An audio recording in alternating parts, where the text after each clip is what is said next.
find the roles, literally pull up the descriptions. And I definitely encourage at least my clients and people that I've assisted to find 3 to 5 different roles that, align with your interests. And then the ones that definitely excite you. Like, we only want to spend time on roles that we're, truly interested in. And from there, look at the skills that they're asking for, right? Look at the bullet points and the words, of which the follow through is really where we see the most success for a lot of people. Because we can talk all day long, right? But if there's not really any action behind what we're talking about, then talking about how AI is here, it's not going anywhere. And so I don't want any of us to be left behind. Pivot in your confidence, career, and compensation with the 5-Minute Career Hack podcast every Monday and Thursday. Now get ready for a special interview curated just for you.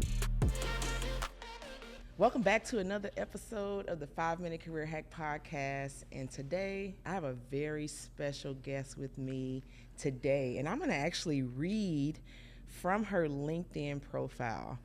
Because that's one of the things that you can control is your LinkedIn profile. So you'll understand what that means in a minute. But today I have Miss Asha Sowell.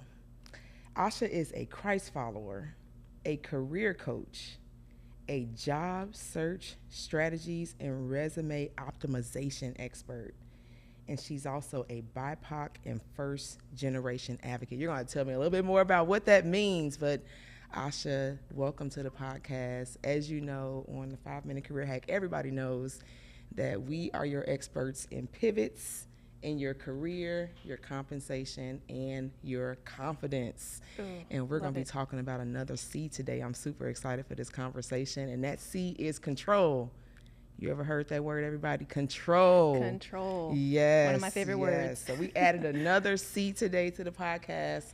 So Asha, why don't you tell us about yourself? Sure. I love to hear, as you talk about your career journey, what did control mean to you as you were navigating your career journey? And just kind of walk us through some of those ways that you took control of your career. We're going to give some specific content later on, hey, here's the 5 things that you can control, because this is 5-Minute Career Hack, of course. But I'd love to hear more about you and your take on control and how that came to fruition in your career. Absolutely. Well, first of all, thank you for having me. Yes. It's a pleasure to be here. As far as what control looked like for me early on in my career, it really started when I was an undergrad. I was the first in my family to actually work in college football recruiting. I started as a student recruiter, and even my mom was like, there's no career in that. And I was not even sure sort of what were the career paths within college football overall, just because it was kind of unfamiliar, for my family. And I discovered it, though, by just being a student volunteer and actually growing up playing sports, mainly basketball, but also was around football. But just, again, didn't really know outside of playing the sport what else was there as far as opportunities.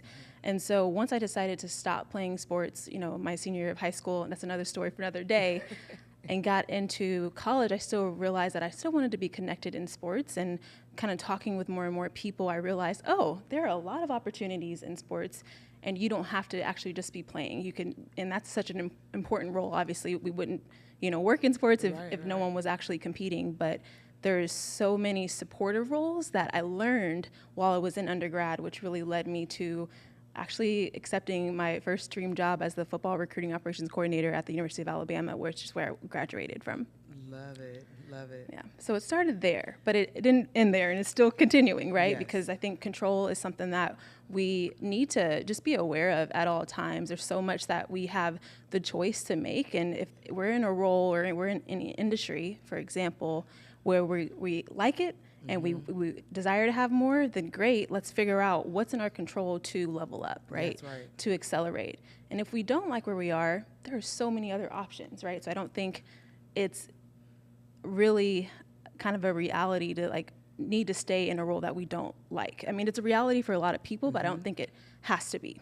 Yeah, definitely so. And I think when you stay in roles that you don't enjoy, that impacts your performance as well. So now you're out there being a bad employee, right? Because you don't enjoy the role, and you definitely don't want that. And so I love your spin on it. When you think about what you do now, what are some themes that you see out there in the career industry that you think need more attention to in terms of grabbing control? What are some themes that you see either with students or clients that you have? I'd love to hear more about that, and we can hop into some of those magnetic hacks that you have as well. Okay, sounds great. Well, as far as what I've noticed, I think I have to start back with my own personal experience. And it's been a trend as far as even observing what other people maybe have questions about, struggle with as far as what do I want to do? A lot of people don't think they know, but I think it's a matter of figuring out, first of all, taking notice of where we are, where we have been, and thinking about what have been those moments where we felt like this was right? We usually have those feelings throughout our life and also in our careers, since we spend most of our time working anyway, a lot of us. Right. And so I like to start there, and I know that's really something that helped me when I was pivoting from football recruiting at the college level. I thought about, okay, in that role, what did I enjoy doing? Yeah. And honestly, it turned out to be career coaching, career guidance There's for some students. More C's. Exactly. Coach. Coaching. So with that, that's really what I've noticed is just a need for us to pause and to think about, take inventory of what are the things I enjoy, right? Because there's usually a theme within that, or multiple themes, and we get to then from there explore. And that's what I really want to talk about next, of like tangible ways that we can explore without like quitting whatever job we might be in, or making knee-jerk decisions that may not be as wise, but we can pair that with actionable steps for maybe our alternative or future goals. Yeah, absolutely. I think, and I'll use even a personal testimony of when I just finished with burnout, or not finished with burnout, but I just experienced like a heavy burnout. I was making all these transitions in my life, and I had gotten a therapist, coach, all those things, right? And my therapist asked me one day in a session, was like, what gives you energy? What makes you happy? Because we were talking about, too, my career, because I was making a career shift during that moment. And I just could not answer her right away. And so I had to go on this, like, exploration journey, like pre-kids, moving 7 times to go, what did I used to have fun doing, whether it's in my career or my professional life, and how can I create this pathway where I can do more of that? And so just kind of taking that step back, pausing to see what gives you joy, and then saying, okay, now going forward, I'm going to add this into or explore, right? Because you're going to talk to us about that. And then now, how can I do more of these things as I take the next part of my career path? And I found myself in a time, and we probably are still in this time where like the job industry it's a roller coaster. It's so many changes. It's changing every day. You add AI in there, remote work, layoffs, the great resignation, all the things. And I've been one that's been in my career and was like a victim, like, oh my God, the workplace is toxic, the job is toxic, the culture is off, the this, the that, I can't get a job, now it's the late, right? We could talk about all those things which can be perceived as reporting the news, right? But we know that, and employees have themselves told us that they're 94% more likely to stay with an organization when they have invested in their career development. But then that leads us to this place where we're waiting for our company to make this investment, right? And not taking control over what we actually can do. And that's invest in your own personal development. Listening to this podcast right now, or listening to a weekly episode, or hiring Asha as your career coach. That's one of the things where you can take control. And so I think what I want to really understand, because you'll hear my business partner, Alicia, say, no one is coming. And now I'm like, actually, someone is coming, and that person is you. You can come and actually, you can partner with the right people, but it takes you to take control or dominion, right? The power over something, take control of your career. So thinking about all that, it's noisy in the career industry, it's forever changing, but the person who is coming to save you is yourself.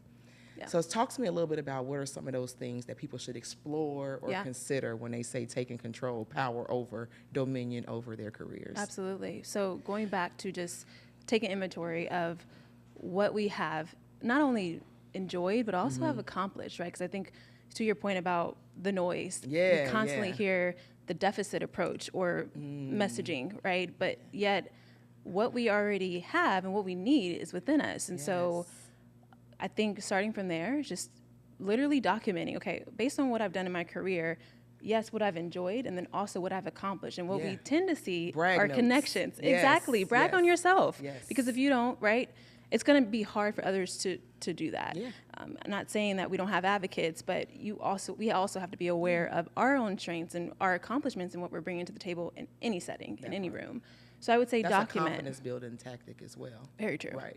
Another Very C. Hey, we own it today. We just dropping gems left and right. I love it. And so once we document that, and that can be on a Word document, I don't care, on our notes, in our phone, whatever it might be, from there we have a little bit more clarity of like, okay, based on that, what are some roles or industries or companies that I can see myself working in? Because we usually have a starting point as far as our awareness of the type of roles, right? I mean, we come across people who are in different roles all the time. We know of people who don't have the exact same job that we do. So we have somewhere to start.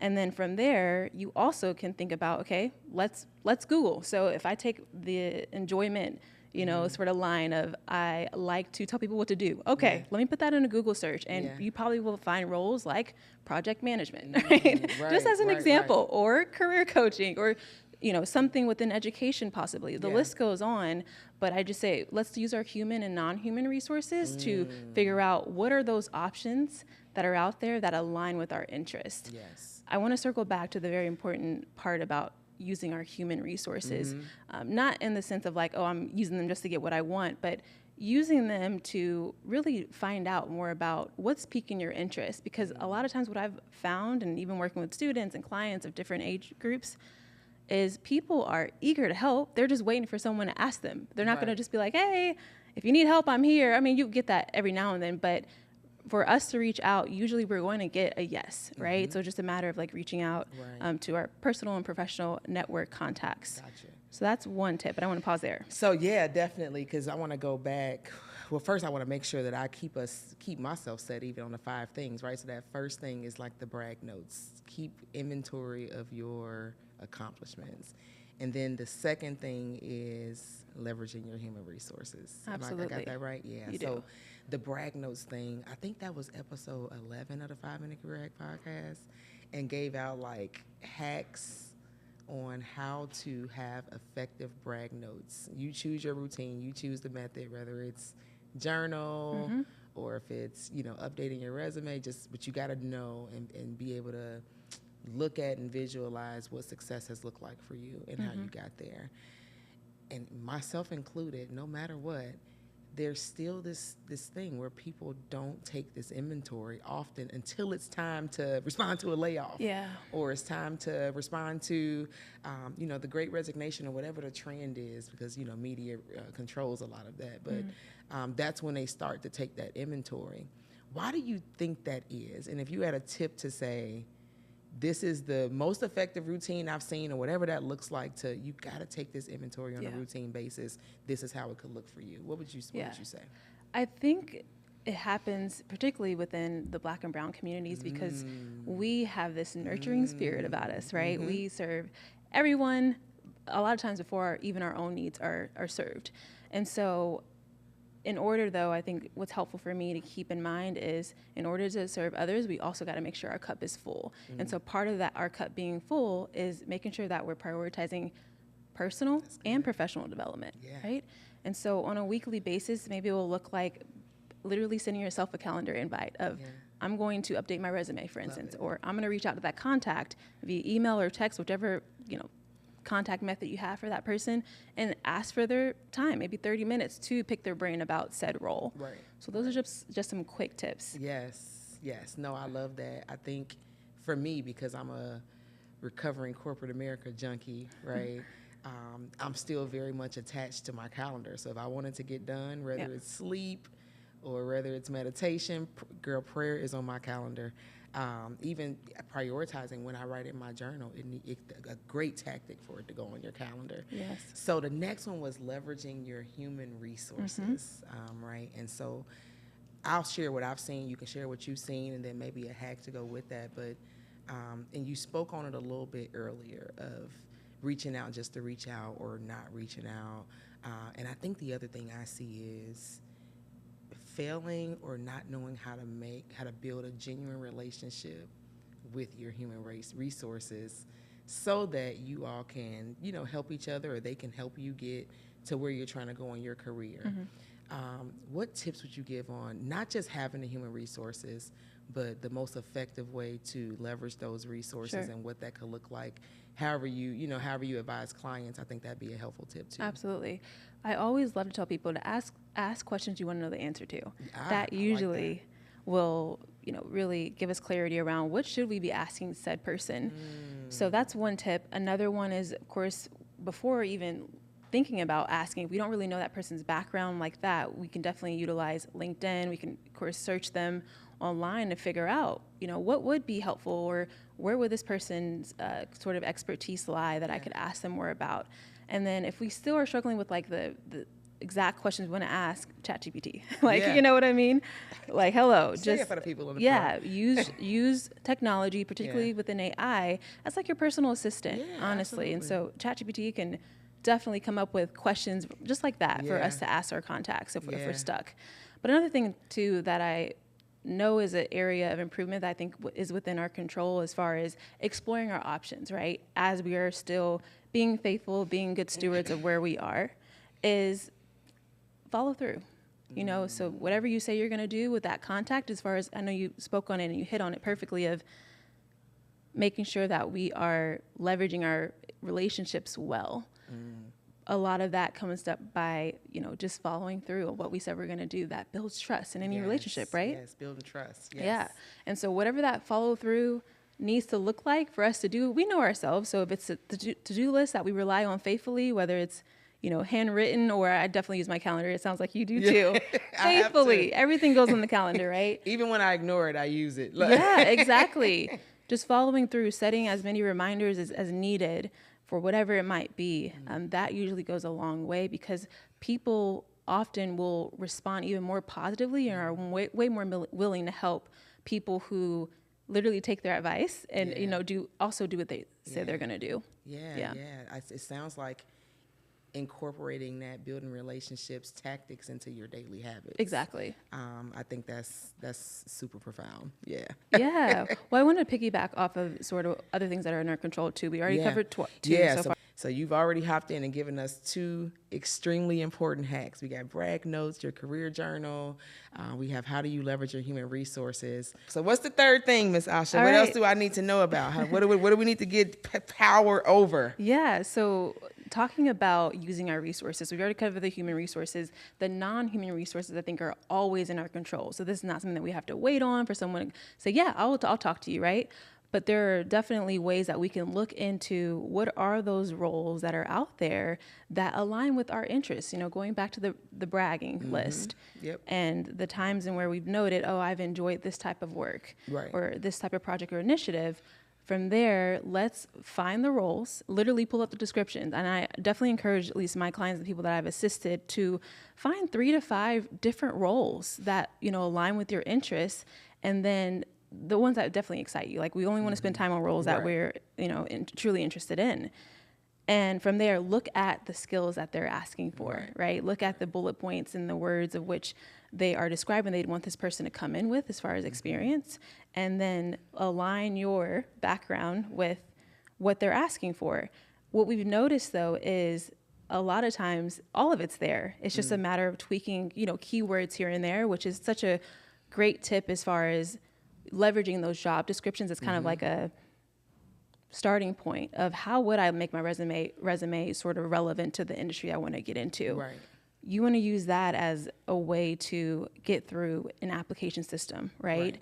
So making sure the keywords that are in these job descriptions, and I always encourage my students, my clients, to make sure that you have multiple versions of your resume. Right? I can't express that enough. Right. Exactly. So the documented wins and accomplishments, I think that's what I would call like a master resume. That's like kind of like your own version. It can be as long as it needs to be. 3 to 5 pages, doesn't matter. 1 page.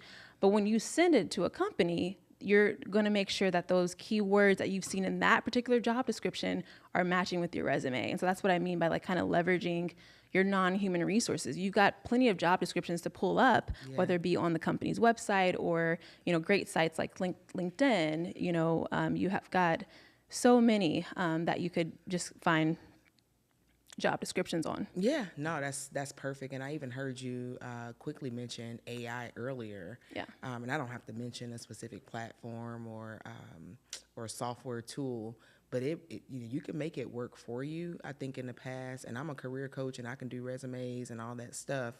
But then there's things that you can go in using AI or in ChatGPT to discover before you even get to your coach to look at your resume. So when you mention, take the job descriptions, get the keywords. We used to use something at 5 Minute Career Hack called word clouds. And so I would take the job description and I'd pour out those 5 words that were used the most and make sure those words are in your resume. But now there's, ChatGPT where you can type in there. This is free game, everybody. You can type in there, hey, put the job descriptions in there and say, I like to do ABC. This is what gives me joy. Can you suggest, name ChatGPT if you need to, can you suggest 3 roles that may be fitting for me? It's not that that's going to be your final answer, but it gives you the insight to find, to your point, the role that's going to align with your interests. And you get a little help using technology tools to do so. So perfect non-human resources. Not enough courses out there on how to use that. You're right. So I'm glad we're talking about it. To your advantage, not letting it happen to you, but letting it happen for you. And we kind of already jumped to the 4th tip. I'm not gonna lie, and I'm loving it. I'm jumping ahead. Go ahead. Well, no, it's just more so that it's all connected, right? So as we look at these job descriptions, everything's intentional. We get to then prioritize what's in our control as far as updating our documents that we know not even these hiring managers are going to want to see eventually, but also our connections. So those who we're having conversations with of like, hey, I'm interested in what you do, they're probably going to ask and want to know a little bit more about you too. So let's definitely, no matter what, stay ready by having our resume up to date. Yes, absolutely. Of course, we'll tweak here and there, but we want our current role to be on there, for example, right? And we want to have some strong bullets to describe that. And that's where career coaching can help. Yes, absolutely. How do you measure it? How do you say it in a way that resonates or connects directly to that job description or that company's culture that you're interviewing for as well? Yeah. Yep. So, all right. So what's those final tips that we have? Because I got a deeper question before we wrap up that I want to ask. But what's the final tips on the 5 things that you can control before we wrap up? Well, I want to lean in on this one because it's really important, right? And we've been talking about how AI is here. It's not going anywhere. And so I don't want any of us to be left behind with that, right? I'm also thinking about just technology skills in general. We've got to have it no matter what role we go into or what role we're in. So thinking about, we talk about Googling things. So if you were to Google top skills that are needed, that are technology skills, right? Technology in demand skills, you're going to have about 15 show up. And so what I recommend is that you look to see, okay, especially if we're leaning on those job descriptions again, what skills am I noticing, hard skills that I either already have and possess, but also need to kind of level up in, or I don't have, then what are some resources that I can tap into? And these are going to be probably your more non-human resources, right? Like the self-paced courses that we can tap into, whether it be on Coursera, whether it be LinkedIn Learning. Exactly. Exponent, the list goes on. There's so many courses online that are even free and affordable that I want to definitely encourage anyone who's listening to prioritize those hard skills and getting those brushed up and ready to go as much as we prioritize our soft skills. Absolutely. They don't talk about that enough because we put a lot of emphasis on the hard skills. It's easier to gain control. The soft skills, but it's easier to gain control over those hard skills because that internal work, that takes actually more time. So spend the time, whether it's you taking a LinkedIn Learning course, if you don't have premium, right? They can take 1 course a week, I believe, on LinkedIn. That teaches on hard skills and soft skills. So lots of different resources. So let me ask you this, and let me make sure that you don't have any more to share on the 5 things you can control. So let's run it back for the people that's in the front and the back. Those 5 things, and then I want to ask you just one real quick deep question before we wrap up with your final 5 words. So can we 1 through 5 it for me? Absolutely. All right, cool. So first one is documenting your interests as well as your wins. Right. Second one is leveraging your human and non-human connections and resources. Right. 3, we talked about really exploring those options, but as we're doing that, making sure that we are updating our resume. LinkedIn, I think, is a digital resume as well, so I'm gonna just go ahead and say LinkedIn needs to be in that too.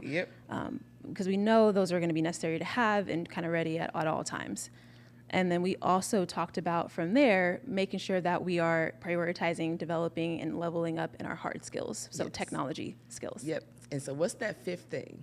Yeah. What's the fifth thing? Wow. I mean, I feel like all of it is so much already. So I hope viewers are ready for this one. But that last one, I think, is just talking about following up, not only with your contacts and who you talk to, but also yourself. And so if you say you're going to, do something like job search. We couldn't leave that one out, Asha. Come on. I mean, honestly, like the follow through is really where we see the most success for a lot of people, because we can talk all day long, right? But if there's not really any action behind what we're talking about, then we're doing ourselves a disservice. So act on it is my last tip. And we're on a 5-minute career hack podcast where we say no fluff and all action. So I think what you've given us today is definitely tips that people can action on. It's definitely been, learning from that I've learned from listening to you talk about it, even as career coach to career coach. We're always learning and growing in this area as well, because like I started off and mentioned, the industry is changing. I mean, we're even sharing salaries on resume. That was unheard on job description. Sorry, that was unheard of when I was coming up early in my career. So everything is changing so rapidly, and so we've always got to be in the learner's seat. And I definitely enjoyed being in the learner's seat today as we talk to one another. So this is the deep question I want to ask. And I'm going to lean in for this one, because one of the things that we pride ourselves on at the 5-Minute Career Hack Podcast is that we know that we don't have the authority to talk about this just because we were successful. There were these pivotal moments or these aha moments where we had some failures that said, hey, I didn't take control, and now because I had this vulnerable moment or this issue aha moment, I now know what I need to do differently. And specifically for me, it was when, kind of what I talked about earlier, I was making this career shift and everybody was the problem except me. And I'm so glad you ended the last one of like, hey, check in with yourself. When I started realizing that everybody was the problem, I was like, well, the only person showing up that's the same is myself. So what do I need to do differently? It sparked a journey of self-awareness. And then I was like, okay, when it comes to my mindset, my finances, my toolkit, the way I upskill, I actually do have control over that. That wasn't my boss's fault. I needed to learn new ways to respond to the things that were happening to me. So what was that moment, though, for you? Where you were like, okay, either no one is coming, I need to show up for myself better. Yeah. It's short story on maybe that moment that like really got you to the other side. I'm in control. One. I know it's a little deep. Yeah, and I love it. Hang in there with me, but I think that's what people need to hear, because it's not always like, oh, here's what you do, and this sounds great. It's, hey, here's where I screwed it up. Yeah. And I had to learn the hard way, and now I'm responsible for sharing this message with other people. Absolutely. Yeah. Well, I will say when I did leave the football recruiting realm early on in my career, I actually really didn't have a full-time role to jump into, right? I just kind of went on faith. And so for all of our fellow believers out there, like, yes, God is definitely able to do exceedingly abundantly, as we know, right? And he also gives us wisdom. So if I was able to go back into time, I would have made sure I would have leveraged my connections, because I had so many that I just was like, I'm just going to figure it out as I go. But if I would have still prioritized developing myself while I was in that role, knowing that there is definitely probably more to come, maybe sooner than I would expect, I would have taken that leap a little differently with more wisdom, right? With a less rushed approach. Yes. Now, of course, this is not really the same as someone who needs to exit right away. At that time, I really didn't need to. Yeah. I just was ready for a change, ready to make more of an impact, maybe with younger students or students without sports background as well. And so I took the leap, and it was just a little harder to land on my feet. But hey, we're here now, and I've been in career services for 6 years now, which is kind of crazy to say out loud. But you're exactly right. Like, you don't know what you don't know, right? Until you actually experience it. And then if you have the wherewithal to even go back and say, let me reflect and see what I was supposed to learn from that situation and apply it differently. The same thing goes for your career. Very true. I've made several career decisions. When I go back, I go, okay, well, now that I know what I know, this is what I would have done differently. However, now if I ever get back in a situation where I'm in a paid job or working for an organization, I would just conduct myself completely different based on what I know. So I love that you shared that. Free tips here. We don't just we have understanding, but we have to get the wisdom from our situations in order to really have dominion over what the plan and the purpose is for our lives and our careers. So thank you, Asha, so much. I could talk about this with you all day long, actually. I could as well. But we're out of time, but I am 100% confident that we are definitely going to continue this conversation, whether it's a master class, a community live, a course. I'm looking forward to sharing in knowledge with you, and then just not only continuing to build our relationship as well, but just sharing more gems that'll help people get to where they're going faster based on our collaboration. So I appreciate you so much for coming on the podcast today. Absolutely. So Thank you for having me. Final five words. Oh, here we go. Yeah. Okay. Execute your vision and opportunities. Was that 5? That was 5. It was the squint of the eyes when you said it. I meant what I said. Execute your vision and your opportunities. And that was a reminder to myself as well. Yes, yes. And you talk about in your bio for your LinkedIn profile of maximizing each day for you so you can help others maximize their time and their tomorrows, right? But that doesn't happen without action, which execution is action to me. Get it done, right? And those opportunities for me, you know, I hear people talk about luck all the time, and I'm like, I don't know if I all the way believe in luck. It's how you embrace the opportunities that we're putting in front of you. That's right. Everybody gets a lot of opportunities, and it's our willingness to grab onto those and our willingness to embrace it in the moment, or, you know, using our discernment to embrace it. That's what makes the difference in our ability to execute on that. So 100%. I think those are some very wise final 5 words. Thank you for sharing. Thank you. Can't wait to have you back. Can't wait to be back. Yes, This was fun. Yes, thank you. I truly hope you enjoyed this episode as much as we enjoyed doing it for you. However, it doesn't have to end there. Come on over to our Facebook group community right now. You're going to get exclusive content that we weren't able to include in this episode as well as past episodes. We've got challenges, we've got research, we've got lives, you name it, all for you in bite-sized chunks so that you can continue this development journey. Go ahead, click the link right now in the description show notes, and we'll see you there.